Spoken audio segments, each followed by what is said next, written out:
Okay, let's dive in. Today we're tackling something a lot of you advanced English learners might recognize, that feeling of hitting a wall, a plateau. You got the grammar down, you can read pretty complex stuff, maybe even scored well on tests, but your progress just feels like it's ground to a halt. So our mission here in this deep dive is to really unpack why that happens, especially at this advanced stage. And more importantly, give you some clear, practical strategies. These come straight from real learners, people who've been there, felt stuck, and actually found ways to break through. So this isn't just theory. It's about what genuinely worked for them. Moving English from like a subject to study to something you actually live. The unexpected advanced plateau. Why learners get stuck. Okay, so let's talk about this core problem. You put in years, right? You reach this advanced level and then boom, progress stalls. You feel stuck. Think about Daniel from Brazil. He told us he'd studied English for like over 10 years, knew all the advanced grammar, read books, watched videos. But speaking, that was different. He'd get nervous, pause a lot, forget words. He was really afraid of making mistakes. Said his speech felt like a textbook and stiff, unnatural. Or consider Amina from Egypt. She had an advanced test score, looked great on paper, but then she moved to the UK and she just struggled. Said people spoke so fast, used all the slang she didn't know. She couldn't really follow the rhythm, the jokes, the casual chat. She just went right past her. Right. And what's really striking about Daniel and Amina, when you look at their stories together, is the common thread. Both of them had built this really solid foundation in, let's call it formal or book English, the kind you learn in classrooms, the kind you need for tests. Mm-hmm. But what was missing, it was that consistent deep dive into real life, messy, spoken English. Yeah. And that right there, that's the advanced plateau. Yeah.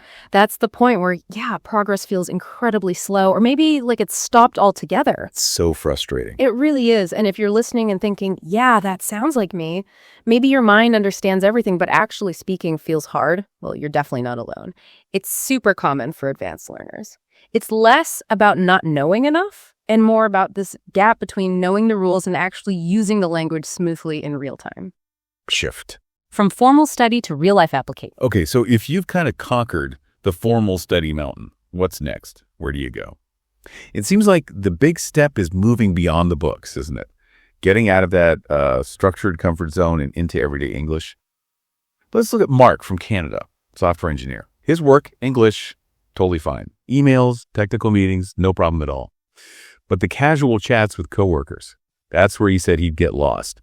Like he mentioned, totally misunderstanding, grab a bite. He thought it meant literally catching something. Oh, right. Instead of just getting food, those little idioms can trip you up. Exactly. And then there's Sarah from the U.S. teaching English lit in Spain. Perfect grammar, obviously. But she struggled with the local Spanish accents when people spoke English and just the speed of it all. She said her confidence really grew through just like simple daily practice with her husband, James, talking about their day, nothing intense. Yeah, these stories really pull out some key strategies, don't they? First, it's about activating those everyday phrases you might already sort of know but don't use naturally. Things like grab a bite, hang out, catch up. It's about making them automatic so you don't even think about it. Maybe jot them down when you hear them. Right, like muscle memory for conversation. Exactly. Second, that consistent practice, even just talking about your day like Sarah did, it builds so much confidence with a partner, a group, whatever works. Third, don't be afraid to ask. If you don't understand something, politely asking, sorry, what does that mean? Or could you say that again? Isn't weakness. It shows you're engaged. Good point. And finally, really listen. Pay attention to pronunciation, how native speakers connect words, the rhythm, the intonation, the music of the language. Advanced learners often sound a bit choppy because they're mentally separating each word. Yeah, that makes sense. Like that example Mark shared with his coworker, Anna. Hey, Anna, want to grab a bite after the meeting? Anna says, sure, sounds good. New cafe nearby. Great sandwiches. See? It's super simple, casual. It's about connecting. And then Emily, the nurse in the UK. She found doctors and patients spoke way too fast at first. She improved by listening daily radio podcasts and just chatting with her husband, John, every night. Said it helped her relax and actually try new words without feeling judged. Emily's story is a great example of that consistency, daily practice, even just a little bit. It really does make English start to feel less like this foreign thing you have to translate in your head. It starts to feel more natural, like it's just part of how you think and speak. 3, overcoming performance pressure and building social connection. Okay, but it's not just about the words and phrases, is it? There's this whole other layer, the mental side, the pressure, the social stuff. David from Kenya The accountant. His written English. Perfect, he said. Reports, emails, flawless. But when someone spoke to him unexpectedly, he'd just freeze. Couldn't think fast enough. He admitted he was overthinking, trying so hard to be perfect, which actually led to him giving these really short, sometimes awkward answers because he was so paralyzed by the need for perfection. David's struggle really highlights that pressure, doesn't it? The speed of real conversation, that mental load. When you're so focused on getting every single word right, you can actually block the flow of communication. And here's something really crucial to remember, something I always tell learners. In real life, people genuinely care much more about understanding your message than about perfect grammar. That's a huge relief to hear, I bet. It is. Think about it. Even native speakers make small mistakes all the time. They stumble, they correct themselves, but they keep going. That's natural conversation. The focus is connection, not perfection. So how do you make that shift, especially if you're like David, conditioned for years to aim for accuracy? Feels like a hard habit to break. It is. It takes conscious effort. It's a gradual rewiring. You start by giving yourself permission to be imperfect. Yeah. Lower the stakes. Practice in situations where you feel comfortable, maybe with a friend who knows you're learning, or, even just talking to yourself. The more you prioritize just getting the idea out, the quieter that internal critic becomes. You build that speaking muscle. Right, releasing the pressure valve. Okay. Then there's Lisa from South Korea. Knew English since she was a kid, even worked as a translator. But moving to Australia, she said she just didn't know how to connect, how to do that everyday small talk. She described this moment at a playground. Another mom, Claire, asked, "Is Emma your only child?" And Lisa just said, "Yes." And then silence. She wanted to say more, but just felt completely stuck. The small talk hurdle. It's so common. Lisa's experience gives us some great lessons here. First, learn those typical small talk phrases, but also understand why we use them. They're like social bridges. How's your day going? Isn't usually a deep question, it's an opener. A way to start. Exactly. Second, give longer answers. Don't stop at yes or no. Add a little detail, share something small, and this is key, ask a question back. Keep the conversation going. Ping pong, not just hitting the ball once. King pong, I like that. And third, mentally rehearse. Think about common situations, the shop, school pickup, waiting in line. What could you say? How could you start a simple chat or respond if someone speaks to you? That's so practical.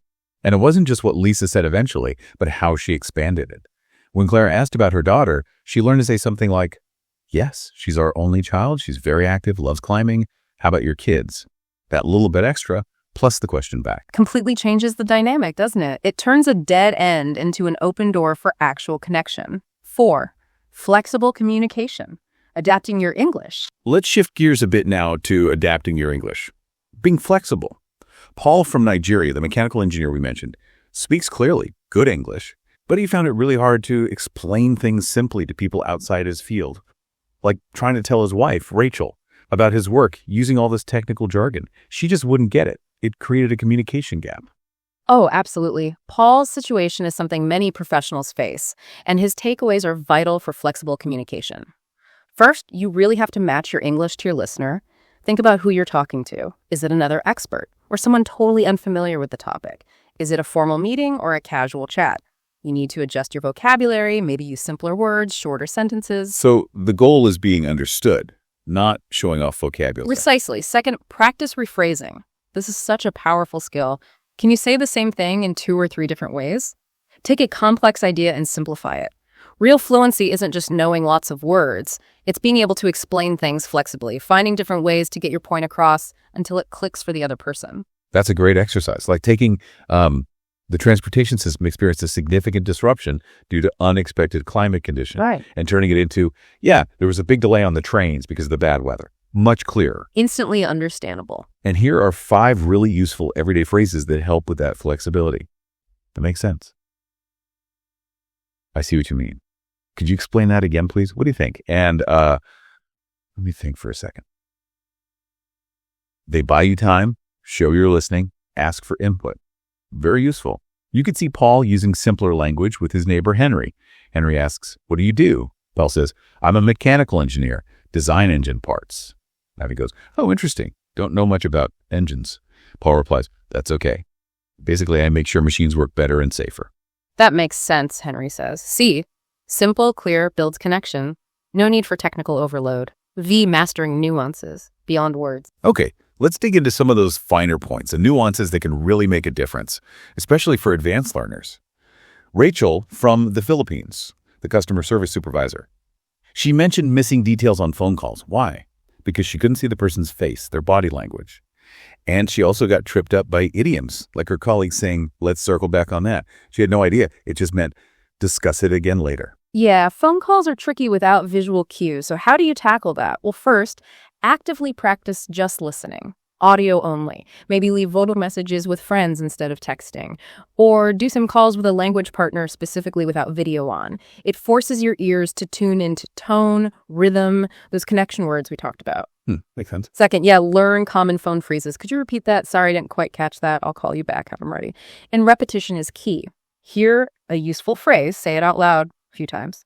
Build that muscle memory so it comes out naturally when you need it. Good tips. Then there was Andrew from South Africa.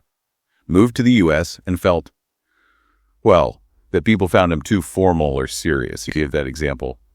Someone says casually, man, this weather's wild. And he replies, indeed, the atmosphere conditions are quite unusual. Oh, yeah, that would definitely stand out in a casual chat. Right. He felt it created distance. Andrew's story really highlights register. Knowing when to be formal and when to be casual. It's about flexibility. The key is to observe. Listen to how people around you speak in informal settings. Notice the contractions don't. It's notice the simpler vocabulary. And then try it yourself. Practice using contractions, maybe slightly more direct or common words. It helps you sound more relatable, more part of the group in casual moments. Okay, being adaptable. And finally, Grace from India, an English teacher, knew all the rules, but felt really shy starting conversations in English-speaking places. Struggled with, as she put it, conversation flow, especially in fast group chats. Finding that right moment to jump in. Group conversations, they can be intimidating. Grace's strategy for this is actually quite brilliant and simple. Use short reaction phrases, things like, really? No way. Wow, that's interesting. Oh, definitely. Little interjections. Exactly. They're powerful. They show you're listening, you're engaged, you're interested. They let you participate without having to construct a whole long sentence on the spot. And they kind of signal, hey, I'm here, I'm following along, making it easier to contribute more fully when you have something to add. They're like little conversational stepping stones. Like getting your foot in the door of the conversation. Precisely. So if Emily says, I saw a squirrel steal a sandwich yesterday, Grace can just pop in with, no way. Emily continues, yeah, ran up a tree. Grace, really? That's hilarious. He keeps it moving, shows she's listening, and she's part of it. Exactly. Small phrases, big impact on flow and connection. 6. Targeted practice and mindset shifts for fluency. Okay, let's try and weave all these stories together now. Pull out some really practical, targeted things you can do. Remember Thomas from Germany, the engineer, great technical English, but couldn't name everyday stuff at home. A screw, a sponge. Thomas's lesson is about activating vocabulary you probably already know passively. So here's a practical tip. Try narrating your daily actions.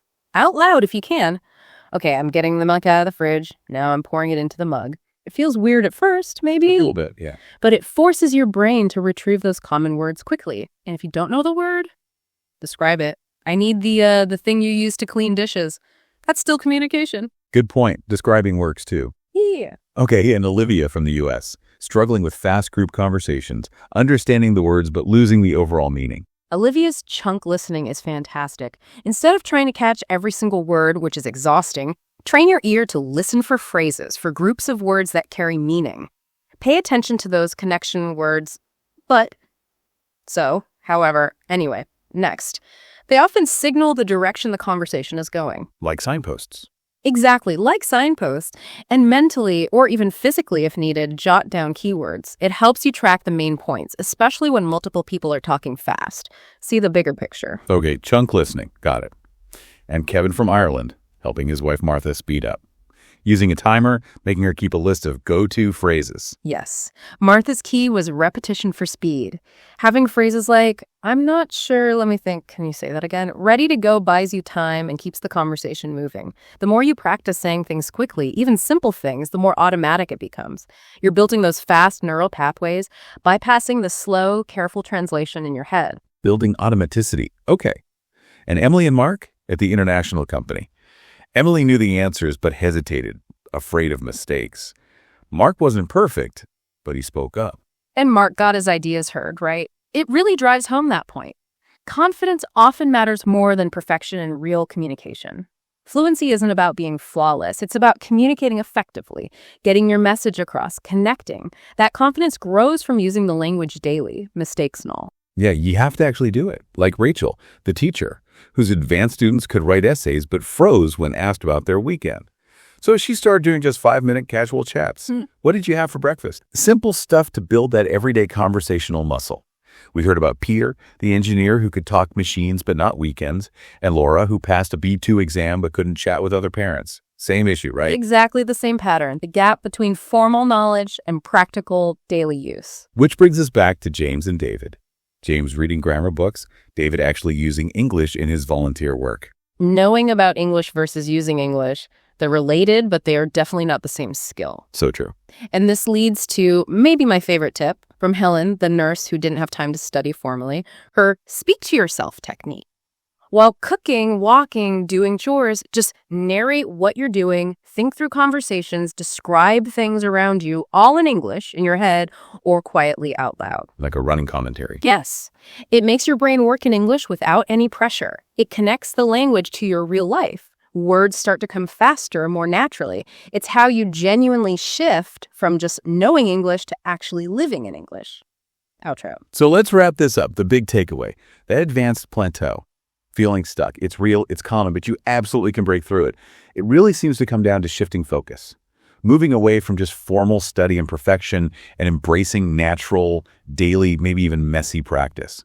Using English as a tool every single day. Absolutely. It's about communication over perfect correctness. So here's a little something to think about this week, a final thought.